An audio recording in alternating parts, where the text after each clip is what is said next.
I know you all want an update, and all of the family has been called in and really speaking very straightforward. It's not really a matter or a question of if, but when. We have gathered, and we want Dad's, is this what the Lord desires? We want his last days to be comfortable.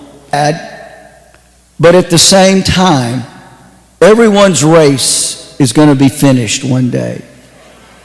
But when you know where the finish line is,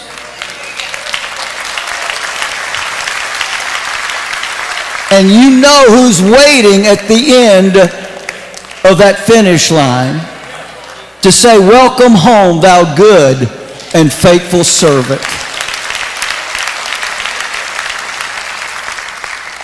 And I know I'm his son, but I say this, and I am right. There has been no greater example of a good and faithful servant than my father. No ifs, ands, and buts about it. A man who lived his life for the cause of Christ.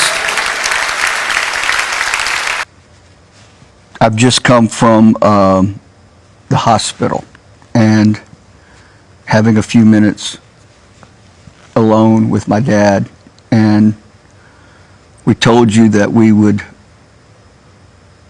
give you updates and be as open and transparent as possible. And I wish that I could tell you right now that there are recovery and things are going better, but there's been no change. Meeting with the doctors and the specialists and family, and it's just been a very, as one could imagine, a very stressful 48 hours. Without a miracle, that's the only thing that we can hope for. You know, this morning when I was in the hospital, just me and Dad, I opened the Word of God to Psalms chapter 18. An update. I wish it was good news. But today we met with the doctor, and we had to make some are in the process of making some very difficult and hard decisions.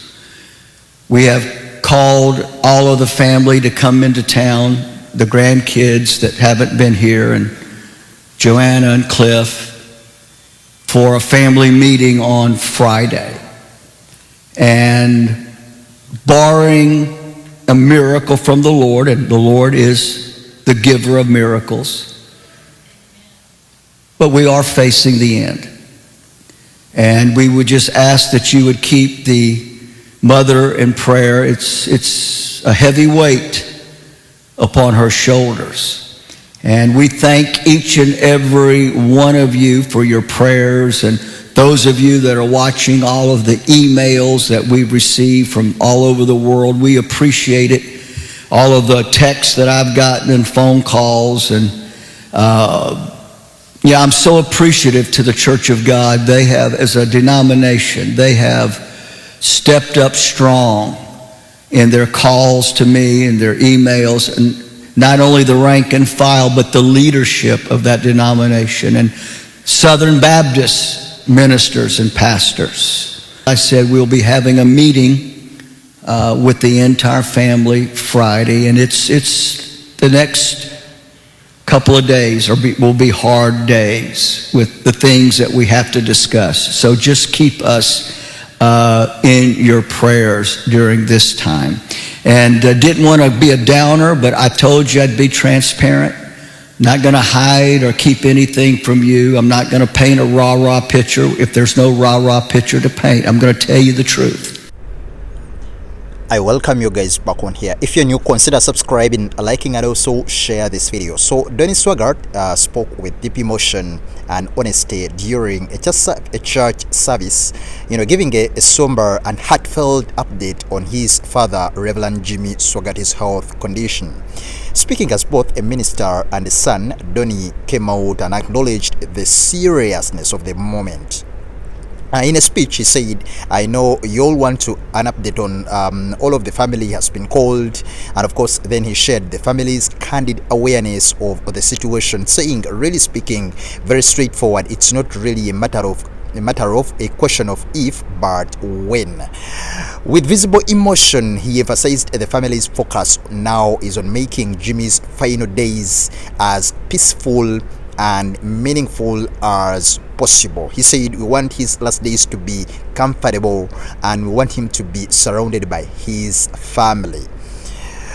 Very emotional moment indeed.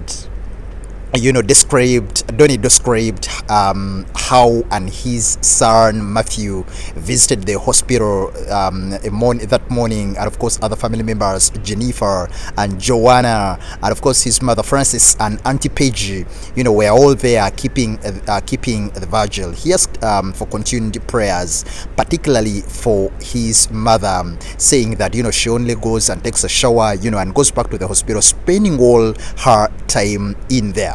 Man, it's really very emotional when you hear such news. Very many people were expecting some improvement from Reverend Jimmy Swaggart, but man, this moment in time, things are not looking so good, and we are continuing to pray. We are hoping for a miracle because the man of God, that is Jimmy Swaggart, has been doing lots of Lord's work, and of course seeing him in such a state is really very, very heartbreaking. We are praying for the whole Swaggart family, the sons, the daughters, the grandkids, and everyone who loves Reverend Jimmy Swaggart.